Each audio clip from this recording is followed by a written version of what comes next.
ኢትዮጵያ ምን ያስፈልጋታል ብትሉኝ ከእግዚአብሔር ጋር መታረቅ። ኢትዮጵያ የሚያዋጣት እጇን ወደ እግዚአብሔር መዘርጋት። ከእግዚአብሔር ጋር ከታረቅን እግዚአብሔር ለግፈኞች ልብ ይሰጣል። እግዚአብሔር ክፉ ልብን ይመልሳል። ደም አፍሳሾችን እጃቸውን ይሰበስባል። አይምሯቸውን ያስተካክለዋል። ክፉ ምክራቸውን ወደ በጎ ይለውጣል። ስለዚህ የእግዚአብሔር ቤተሰቦች ሕዝብ ሲከፋ እንደ ጨንገር ክፉ ሰዎችን ይጠቀማል እግዚአብሔር ይባላል። አሁን ከእግዚአብሔር ጋር ለመታረቅ ራሳችንን ወደ እግዚአብሔር እንመልስ። በማንም ላይ አንፍረድ። በማንም ላይ የመፍረድ ኃጢአትን እናቁም። ተያይዟችኋል እናንተም እናቶቼ እንዲሁ ቁጭ ብላችሁ በሚዲያ መነኩሴ ስትሳደቡ፣ ቄስ ስትሳደቡ፣ ጳጳስ ስትሳደቡ። እኔ ለምሳሌ አሁን ዓርብ ጠዋት እንጀራ ስበላ ታዩኝ ይሆናል።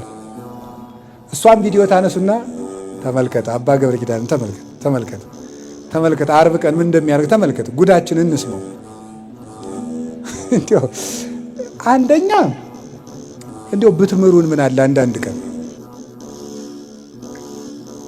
ኧረ በስመ አብ ወወልድ ወመንፈስ ቅዱስ። እናንተ 100 ኃጢአት ሰርቼ ብላችሁ ስትናዘዙ ውጣ አንተ ሌባ ብለናችኋል። ለራስ ሲቆርሱ አሉ አያሳንሱ እኮ ነው። አንደኛ ብትምሩን ምን አለ። ተያይዘን ከምንጠፋፋ ተያይዘን ብንጸድቅ አይሻልም? እውነቴን ነው። አባ ገሌ ንስሐ ይግቡ ብላችሁ በግል ብትነግሩን ይሸጋሉ። አንድ እሱ ነው። ሁለተኛ ደግሞ ሰውየው ዓርብ ቀን ለምን ማለዳ እንደበላ አታውቅም። በሽታ ኑሮበት ቢሆንስ? ሶስተኛ ሰውየው በልቶ ሄዶ ንስሐ ገብቶ ከእግዚአብሔር ጋር ታርቆ ሁሉ አንተ እንደ ውሻ ወር ሙሉ ከእሱ ኃጢአት ጋር ነህ። ሰውየው ግን ታርቆ ጨርሶ ሊሆን ይችላል ከእግዚአብሔር ጋር። በጣም እኔ የምነግራቸው አሳፋሪ የሚያሰኘን ይሄ ነው። ራሳችንን ከእግዚአብሔር ጋር እናስታርቅ። እንመወቃቀሱን እንተወው። ሲኖዶሱ ነው፣ ቄሶቹ ናቸው፣ መነኮሳት ናቸው፣ ጥሩ አባታትን ዝም ብለን እንታረቅ። ግድ የላችሁ። አዎ እኛም እያጠፋን ነው። ጥሩ አባት አልሆናችሁም፣ ግን አብረን እናዲያ እግዚአብሔር ጋር እንታረቅ። ለእኛም ጸልዩልን፣ ለምኑልን። ጥሩ ሰው ካልሆንልን እንዴ እኔ እንደው እውነት ለመናገር እንዴ አፄ ቴዎድሮስ ሲያስቀድሱ አሉት የተባለ አንድ ነገር አለና ሲያስቀድሱ ዲያቆኑ ጳውሎስን ትቶ ምን አነበባሉ? ኢዮብን። ቅዳሴ ላይ ኢዮብ አይነበብ እንግዲህ እግዚአብሔር ያሳያችሁ ማለት ነው። እና መርጦ ተዘጋጅቶባታል። ያው አፄ ቴዎድሮስ ቄስ ሲጨቁኑ አልነበረም? እና ምን አደረገ? አነግስ ብእሴ መደልዎ የሚለውን ያነባል። ጨካኝ ንጉሥ አነግሳለሁ ብሏል እግዚአብሔር የሚለውን ነው የሚያነበው ማለት ነው። እሳቸው እያስቀደሱ ነው ማለት ነው። ጨካኝ ንጉሥ አነግሳለሁ ብሏል እግዚአብሔር ይላል እና ዝም ብለውታል። አልሰሙኝም መስሎት መልሶ አነግስ ብእሴ መደልዎ ይላል። ዝም። ሶስተኛም አነግስ ብእሴ መደልዎ አይ በይንተ ከሕዝብ የሚለውን ጨምረው ስለ ሕዝቡ ክፋት የሚለውን ጨምረው አለ። ስለ ሕዝቡ ክፋት የሚለውን ጨምረው እስኪ በሉ ሁላችሁ ስለ ሕዝቡ ክፋት የሚለውን ጨምረው ነው። ስለዚህ የእግዚአብሔር ሰዎች እንደው እንደ ጦር ጉሮሮ እንደ ፈረስ ጆሮ ተካክለን በድለናል። ማንም ሰው እኔም ጨምሮ ያው እግዚአብሔር ያውቃል። እንደው ለትትና ማለት ሁላችንም በድለናል። እግዚአብሔርን ይቅር በለን እንበል። ይልቁን እንታረቅ። ራሳችንን አሁን ከዛሬ ጀምራችሁ ንስሐ አባት የሌላችሁ ንስሐ አባት ያዙ።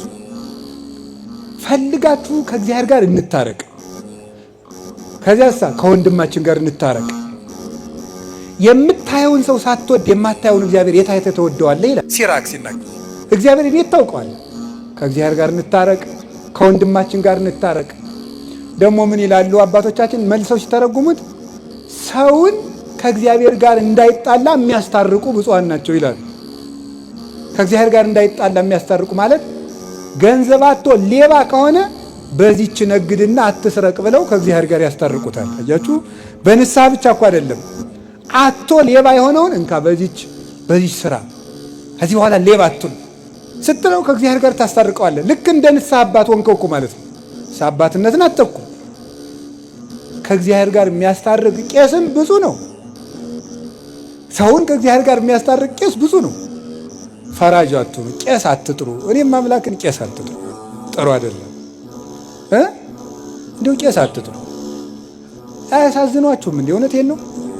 50 ዓመት 40 ዓመት መከራቸውን ጥረው ግረው ውሻ እየጮህባቸው ተምረው ሰዓታት ቁመው አድረው ማህሌት ቁመው አድረው መጥተው ከእናንተ እንደው አንድ ቀን እንጀራ በሉ ብላችሁ ታማላችሁ። ይኸው ቄሱ ሲጎርስ ይኸው እንትን ሲል በቲክቶክ እያወጣችሁ በፊት ምን ጉድ ናችሁ? እንደው እውነቴን ነው ማምላክ።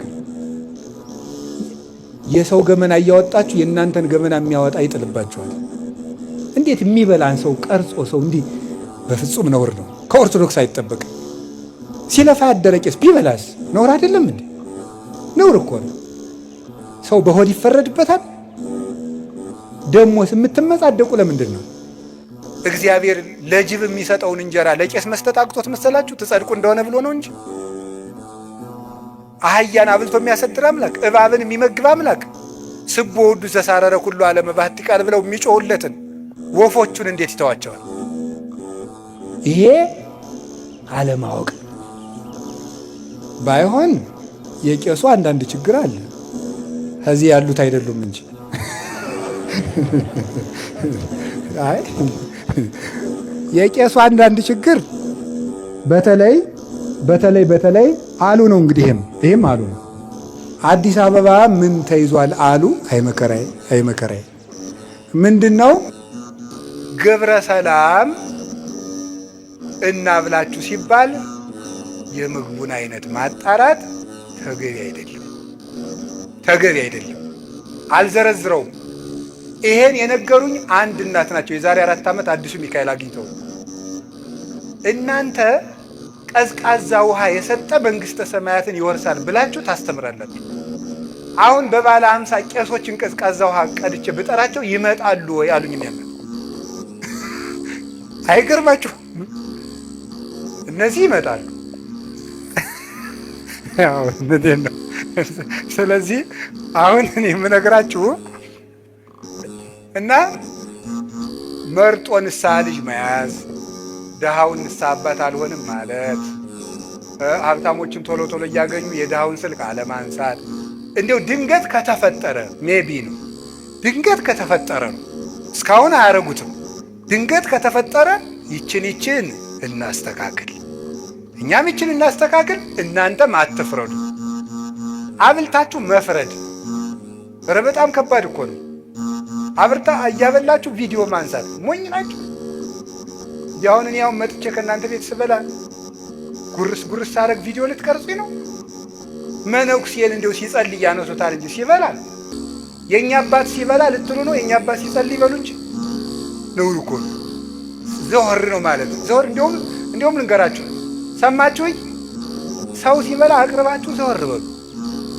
አይናይቱት ይብላ፣ አራበው ይብላ። እኔ እውነቴን እኮ ነው።